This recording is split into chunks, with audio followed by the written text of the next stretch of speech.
There are ghost towns all over the world. Places abandoned, forgotten, reclaimed by time. In most cases, we know what happened. People left. Wars ended, economies collapsed. But what if an entire village vanished overnight with no explanation? That's the story that emerged from the remote mountains of Shaanxi Province, China, a small village near the Qinling Mountains, home to farmers, families, generations of people, was suddenly gone. No bodies, no signs of struggle, just empty homes and a mystery that has fueled speculation for years. I'm Sarah Powell, and this is Obscurata, because some stories have no ending.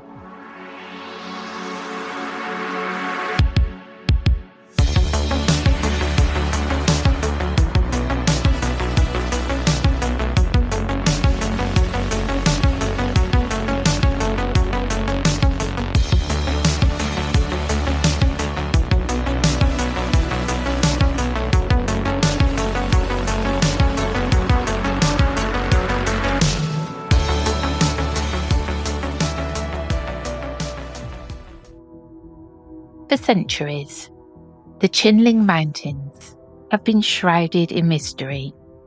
Locals believe they are a place of power, home to ancient deities, strange creatures, and, in more recent years, unexplained phenomena.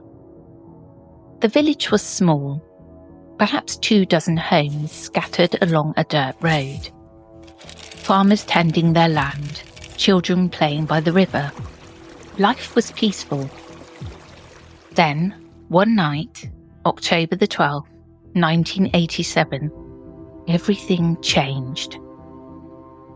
According to some accounts, residents reported sightings of unidentified flying objects hovering ominously above the rugged peaks. Even more disturbing were the swarms of snakes observed slithering en masse, abandoning their mountain habitats. These particular events are said to have preceded the mysterious disappearance of an entire village, where all inhabitants and livestock vanished without a trace. A local truck driver passing through the area was reportedly the last person to see the village before it disappeared. He later claimed everything seemed normal that evening. Lights in the houses, smoke rising from the chimneys. But when he returned the next morning, the entire village was silent. The houses stood intact, food remained on the tables, but all signs of life, humans and animals alike, had vanished. Every last one of them gone. The Qinling Mountains are more than just rugged peaks and dense forests. The area is known for its military installations, high-security research centres, and unexplained no-fly zones. Satellite images have purportedly revealed massive underground structures hidden within the mountains, facilities that appear and disappear on maps without explanation. Some believe they house advanced weapons testing programs. Others claim the Chinese government is concealing something even stranger, perhaps not of this world. Reports have surfaced over the years of high-tech vehicles, unusual personnel, and massive convoys travelling deep into restricted zones. These sightings often coincide with reports of disappearances, entire families leaving their homes behind, vanishing as if they never existed. Was the village removed as part of a military cover-up? Or did its residents witnessed something they weren't meant to see. But the government isn't the only source of mystery in these mountains. Villagers have long believed the Qinling Mountains are sacred, home to powerful spirits and entities that existed long before humans settled there. And those spirits, they don't like to be disturbed. Local folklore speaks of shadowy figures, beings that roam the mountains at night, appearing just before someone disappears. Their presence is said to bring an unnatural silence, swallowing all sound before taking their victims into the dark. Some elders believe the village itself was built on forbidden ground, a place where something ancient had been buried, a place where no one was meant to stay. Warnings were passed down through generations of people. Never stray too far from the village after dark. Never speak the names of the spirits, and never, under any circumstances, disturb the earth. But perhaps someone did. Shortly before the disappearance, it's said that a well was uncovered near the edge of the village. The villagers had long been warned not to disturb what lay beneath. But the promise of fresh, clean water was too tempting. Days later, strange things began happening. Whispers in the wind, shadows moving without light, people waking up in places they didn't remember falling asleep. And then, one night, they were gone. The truck driver who first reported the disappearance expected search and rescue teams. But what arrived instead were military units, government officials and heavy machinery. The roads were blocked. No one was allowed near the village. It was as if they were sealing something away. Witnesses in neighbouring villages described watching military trucks, not the kind used for search and rescue, but for containment. If the government knew what happened, they weren't telling anyone. Shortly after the village disappeared, satellite images allegedly showed something strange. A large, newly constructed facility deep in the Qinling Mountains. Rumours spread that the area had been quarantined, that survivors, if there were any, had been relocated, or worse, silenced. Then in 2003, all records of the village were quietly removed from government archives. It was as if the village had never existed at all. So, did an entire village in the Qinling Mountains really vanish overnight? Or is this just another ghost story, a legend that grew in the dark corners of the internet? Maybe we'll never know. Maybe we were never meant to. In the summer of 1590, English ships arrived at the shores of Roanoke Island, off the coast of present-day North Carolina. Their mission? To resupply a small colony that had been left behind 3 years earlier. But as the men disembarked, something was wrong, horribly wrong. There were no signs of the settlers, no campfires, no movements, no sounds of children laughing or tools clanking against wood. The colony of Roanoke, men, women and children, had vanished into thin air. No bodies, no graves, no clear signs of what had happened. Only 2 clues remained. The word Croatoan, carved into a wooden post, and the letters Crow, etched into a nearby tree. Croatoan referred to a nearby island, now known as Hatteras Island, home to the Croatoan people. And from that moment on, the fate of Roanoke became one of history's greatest and most haunting unsolved mysteries. The story of Roanoke begins not with its disappearance, but with its desperate struggle for survival. In 1587, under orders from Queen Elizabeth I, English settlers, led by John White, landed on Roanoke Island, hoping to establish England's first permanent colony in the New World. Among them were 115 men, women and children, including White's own daughter, Eleanor, who gave birth shortly after their arrival to a baby girl, Virginia Dare, the first English child born on American soil. But from the beginning, the colony faced hardship. They struggled to grow crops. Relations with the indigenous tribes were tense, sometimes violent. The previous Roanoke expedition in 1585 had clashed with the Secotine tribe, burning one of their villages after a dispute. That violence still cast a shadow over the new settlers. Food was running dangerously low. John White had no choice. He had to return to England for supplies, promising the colonists that he would be back in no more than a year. But White's return was delayed, not by weeks, not by months, but by 3 years.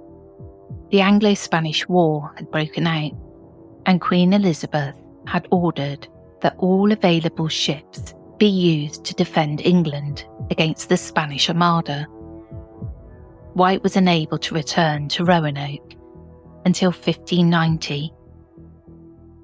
In August of 1590, White finally returned to Roanoke, his ships heavy with supplies, and his heart eager to see his daughter and granddaughter again. But when he arrived, the colony was gone. There were absolutely no signs of life, no footprints in the sand, no torn tents or hastily abandoned belongings.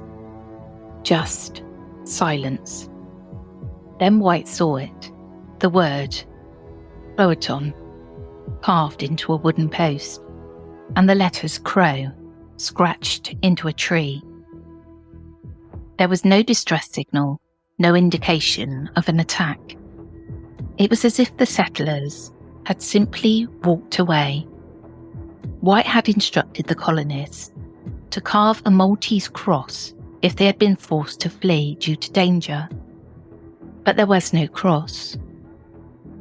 It seemed like they had left of their own free will. Desperate for answers, White wanted to sail south to Croatoan Island, home to a Native American tribe who had once been on good terms with the colonists. But before he could investigate, a storm rolled in, forcing his ships to leave. White never saw his family again, and no English settlers from Roanoke were ever found. Is it possible that some of them survived?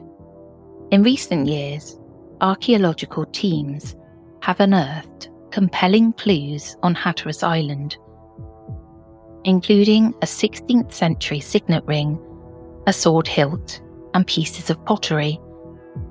They were found mixed in with Native American settlements. These discoveries suggest at least some of the Roanoke settlers may have assimilated into the Croatoan tribe, adapting their way of life. Even more curiously, some 17th century European explorers recorded encounters with indigenous people who had grey eyes, fair skin, and knowledge of English customs. Could it be that some of the colonists survived while others perished or fled elsewhere? But the word Croatoan doesn't just belong to Roanoke. It has appeared throughout history in connection with other mysterious disappearances. In 1849, the famous writer Edgar Allan Poe was found delirious in the streets of Baltimore, just before his unexplained death. According to some accounts, the last word he ever uttered was Croatoan. In 1913, horror writer Ambrose Bierce vanished without a trace in Mexico. Among his last writings, the word Croatoan was allegedly found in his notes. Even legendary aviator Amelia Earhart, who disappeared over the Pacific in 1937, is rumoured to have scribbled the word in her journal before her fateful flight. And in 1921, a prisoner in North Carolina escaped from his cell, leaving just one thing behind, etched into the walls: Croatoan. Coincidence, or something more? If the Roanoke settlers walked away, where did they go? And perhaps the most terrifying question, did something follow them? November 1930. The bitter cold of the Canadian north, snow-covered tundra stretching for miles in every direction. A fur trapper named Joey LaBelle was making his way towards an Inuit village near Angikuni Lake, a place he had visited many times before. As he approached, something felt wrong. There was no movement, no smoke curling from the chimneys, no voices, no children, no sounds of sled dogs barking in the distance. At first, LaBelle assumed the villagers were inside, waiting out the cold. But as he stepped into the settlement, he realised there was no one there. The home stood empty, untouched by time. Meals were still set out. Unfinished garments lay with needles stuck in them, as if their owners had intended to return at any moment, but they never did. LaBelle searched the homes, hoping to find something, anything, that explained what had happened. There were no signs of struggle, no blood, no tracks leading away from the village. The entire population had simply disappeared. And then he found something deeply unsettling.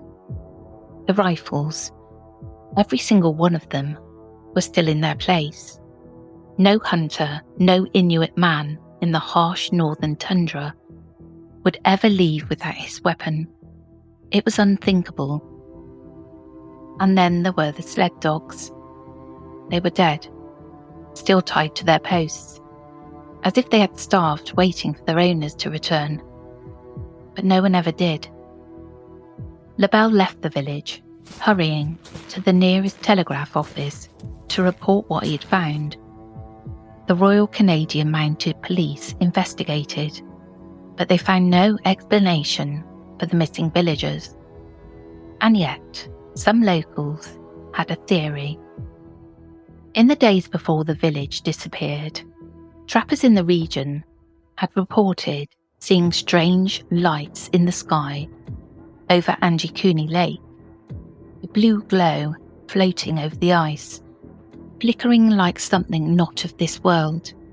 But this wasn't the first time such lights had been seen. In the 1930s, Canadian fur trappers often spoke of silent fires in the sky, glowing orbs that hovered for hours, pulsating in unnatural rhythms, then vanishing without a sound. Some believed them to be spirits, warning signs that something bad was about to happen. But decades later, the Canadian military documented similar reports. Electromagnetic anomalies, compasses malfunctioning, radios cutting out. Could these lights have been a warning? Or were they responsible for what happened? Years later, As the story of Angikuni spread, something strange began to happen. The RCMP denied the event ever took place. There were no official reports, no case files, nothing documenting a mass disappearance in 1930. But locals insisted otherwise. They claimed the story had once been well documented until those documents disappeared. Some believe the original 1930 newspaper article that broke the story vanished from archives, scrubbed, erased, as if it had never existed. And yet, fragments remain, mentions in old letters, rumours. Was it simply an exaggeration, a tall tale that grew over time, or was something more deliberate at play? If the village was never there, why do so many people remember it? 3 cases, 3 vanished communities: Qinling, Roanoke, Angikuni, all different, all separated by time, distance and culture. And yet, they are the same. No bodies, no signs of struggle, no reasonable explanation. Just gone. Officially, the RCMP dismisses the story of Angikuni as a myth, an exaggeration of a 1930 newspaper article, passed down and reshaped over time. There are no records, no documents, no confirmed reports from the time. And yet the legend refuses to die. Maybe one day we'll know the truth. Or maybe some stories have no ending. If you have your own theories, the discussion group is now open. You can find the link in the podcast notes. And if the paranormal intrigues you, be sure to check out The Whispering Woods, where we explore hauntings, folklore, things like that. I want to say a huge thank you to Rog as well for editing and fact-checking. And as always, thank you for listening. Until next time, stay curious and keep the lights on, just in case.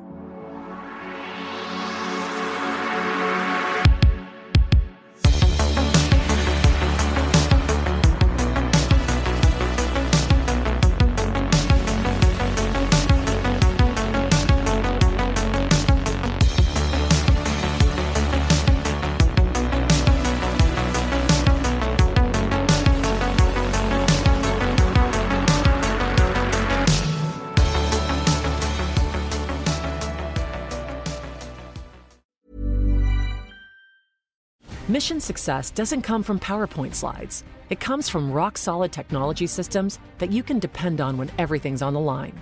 From enabling warfighters at the edge to deploying AI to secure national intelligence, we're there, delivering the tech that runs faster and hits harder. GDIT, for everywhere the mission goes, and failure's not an option. Learn how we deliver technology for America's critical advantage at gdit.com.